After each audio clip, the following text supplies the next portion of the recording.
I think it's actually quite unique that you have run projects as a I'll just call it a production leader, like a product leader. And there's a sort of a discrete skill set there. And then and you've also worked directly on the design function within game studios. I'm curious, like, what have you learned about the way those two things interact or how they relate and don't relate?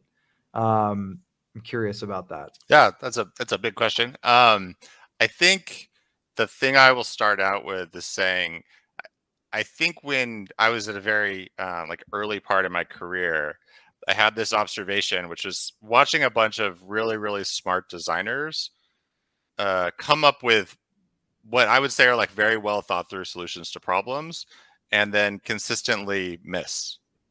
Right, like Mm. they really, really smart. You'd think, oh my gosh, they're going to hit 90% of the time, and then they'd hit like 10% of the time. And it wasn't because they were doing anything wrong. They were super like into the space, understanding the problem, doing working with a group of people and trying to solve that issue. But what I sort of observed at the time was that like they were sort of insulating themselves from getting outside input and iterating quickly and reacting to feedback. So I'd say, like, to answer your question, I'd sort of say that like at that point I learned that game design is social.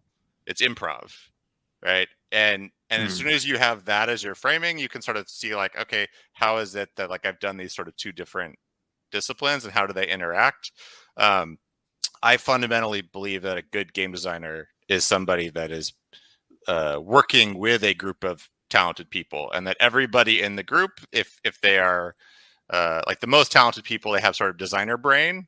Everybody's passionate about what you're working on, and so I found myself into this thing of when I was working on teams, I was always bringing other people into the conversation. I was always like intentionally going out of my way to get extra feedback on my work and bring other people's ideas onto the pile, right? And like I found that got us to better solutions.